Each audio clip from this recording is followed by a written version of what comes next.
বেলা 11টা বাজে আমি 10 নাম্বার যাই সাইকেল নিয়ে। তখন আমি 10 নাম্বার গিয়ে দেখি মিরপুর 16 আসনের এমপি ইলিয়াস মোল্লা এবং কামাল মজুমদার তার দলবল নিয়ে ঘেরাও করে রাখছে মিরপুর 10 নাম্বার। ছাত্রদের ওই জায়গায় আন্দোলন করতে দিবে না, বসতে দিবে না। তখন ওইখানে আমি অনেক ঘোরাফেরা করি, অনেক লোকের কাছে ধারালো অস্ত্রও দেখি পেঁচাইতেছে। তখন আমার ভিতরে যে একটু চাপা দেয় যে না, আজকেও তারা ছাত্রদের মারবে, এইভাবে হত্যা করবে নারীদের, শিশুদের, এটা আজকে মানা যায় না। তখন আমি ভাবছি যদি ছাত্ররা আসে তাদের সঙ্গে আমি আন্দোলনে শরিক হব। একা একা ছিলাম তখন। তখন ঘোরাফেরা করতে করতে তখন দেখি ঠিক 1টা 1:30টা বাজে 12 নম্বরতে একটা মিছিল আছে, সেনাবাহিনী আটকে রাখে ওইদিকে 12 নাম্বার। তারপর 7 নাম্বার 6 নাম্বার থেকে একটা আসে, সেটাকেও আটকে রাখে সেনাবাহিনী। তখন দুই দল মিলে বলে যে স্যার আমাদের ছেড়ে দেন, আমাদের আটকে রাখে না, নাইলে এটা বিশৃঙ্খলা সৃষ্টি হবে। তখন সেনাবাহিনী ছেড়ে দেয়। ছেড়ে দেওয়ার পর ওদের সঙ্গে দাওয়া পাল্টা দেওয়া হয়। দাওয়া পাল্টা দেওয়ার পর আওয়ামী লীগ, যুবলীগ আর পুলিশ মিলে গুলি ছাড়ে। গুলি ছাড়ার পরই ছাত্ররা আমার সামনে আহত হয়, কারো পেটে গুলি ঢুকে, কারো মাথায়, কারো চোখে। আমি নিজের চোখে দেখলাম।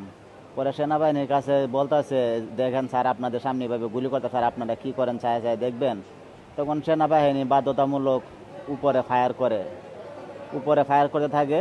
হ্যাঁ, ফায়ার করতে থাকে। সেই ফায়ারে সেনা, এই পুলিশ আর যুবলীগ, ছাত্রলীগ তারা 2 নাম্বার চলে যায়, পালিয়ে যায়। পালিয়ে যাওয়ার পর ছাত্ররা আর সেনাবাহিনী মিরপুর 10 নম্বর গোলচক্কর দখল করে নেয়। দখল করার পর সেনাবাহিনীরা আবার তাদের জায়গায় ফিরে যায়। তখন ছাত্ররা ওইখানে মিছিল উল্লাস করে। উল্লাস করার পর আবার তারা উল্টা পাল্টা আক্রমণ করে। এই ছাত্রলীগ, যুবলীগ, পুলিশ সবাই এই তখন তারা মেট্রো রেলের উপরে উঠে গেছে, বিভিন্ন বিল্ডিংয়ের ছাদে উঠে গেছে। উঠে তারা উড়াধুরা গুলি করতেছে। তখন তো সেনাবাহিনী চলে গেছে। তখন উড়াধুরাভাবে ছাত্ররা আহত হইতেছে, নিহত হইতেছে। তখন আমি যখন যেদিকে দাঁড়িয়েছিলাম ওইদিকে একটা গুলি করছে, আমার লোকের লোক আহত হয়ে পড়ে গেছে আমার উপরে। আমার উপরে আরও 10-12 জন পড়ে পাড়ায় আমার পায়ের জয়েন্টটা ছুটে যায়, হাড্ডিরা, মাজার হাড্ডি ছুটে যায়। পরে আমাকে ওইখান থেকে দৌড়ে আলোকে নিয়ে যায়। আলোকে নিয়ে বসে থাকে 1-1.5 ঘন্টা। ওইখান থেকে ইসলামীতে যায়। ইসলামীতে যাওয়ার পর এক্স রে করি। এক্স রে করার পর বলে রাত্রির ভিতরে অপারেশন করতে হবে বা আজকে কালকের ভিতরে করতে হবে, যদি না করেন তাহলে রোগীর অবস্থা বেশি ভালো হবে না। তখন জিজ্ঞাসা করছি কত টাকা লাগবে, তখন বলে 1.5 লাখ টাকা লাগবে। এই 1,30,000 টাকা চাইছে। তখন আমরা চলে আসি ওই রাত্রে অ্যাম্বুলেন্স করে পঙ্গু হাসপাতাল। এই রাত 4টা বাজে এখানে ভর্তি হলাম, রাত 2টা বাজে ভর্তি হলাম। হওয়ার পর এখানে এই রড দিয়ে লাগিয়ে রাখছে 15 দিন। পাও সোজা হওয়ার পর মঙ্গলবারে আমার অপারেশন হয়েছে। অপারেশন হওয়ার পর এখন ডাক্তারে দেখছে, দেখা বলছে যে শনিবারে ডেট দিবে, কখন যাওয়া যাবে বা ভালো হবে।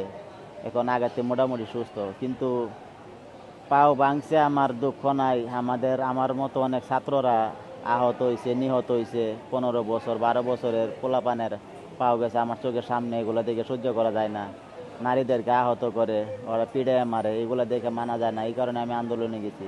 আমার ছোট ভাই জাহাঙ্গীরনগর বিশ্ববিদ্যালয়ে গ্রাফিক্স নিয়ে পড়াশোনা করে। কালকে আমার ছোট ভাইরেও ঘর থেকে তুলে নিয়ে যেতে পারে বা রাস্তাঘাটেও মারতে পারে। তো এগুলা চিন্তা ভাবনা করে আমি আর থাকি নাই, আমিও মাঠে নেমে গেছি। আমি একজন গাড়ি ওয়ার্কশপের কাজ করি, গাড়ি ওয়াশ করি। পার্সোনালভাবে কোনো গ্যারেজে বেতনভুক্ত না, যদি কাজ আসে ডাক দেয় যাই, কাজ না থাকলে যায় না। এইভাবে আমরা চলি। আমার ছোট 2 ভাই, এক ভাই গার্মেন্টস চাকরি করে, আর এক ভাই জাহাঙ্গীরনগর পড়ে, আর আমি বড়। আর 3 বোন, বড় 3 বোনের বিয়ে হয়ে গেছে। এখন আমি সংসার চালাই। সংসার এইভাবে আমি একটু অর্থনৈতিকভাবে দুর্বল হয়ে পড়লাম, পারিবারিকভাবে। এখন যদি কেউ বাসায় এখন আছে আমার ছোট ভাই আর আমার আম্মা আছে আর আমি আছি। আর আব্বা ইন্তিকাল করছে 2010 সালে অসুস্থ হয়ে, প্যারালাইসিস হয়ে ইন্তিকাল হয়েছে। সংসার এখন বর্তমানে আমি চালাই। আমি তো যেহেতু ঘরের বড়, এখন তো সংসার দিক দিকে আমি একটু দুর্বল হয়ে গেলাম। যেহেতু পাউডার গেছে, কতদিন লাগে, 2 মাসও লাগতে পারে, 3 মাসও লাগতে পারে। এই কারণে একটু দুর্বল হয়ে পড়লাম এখন।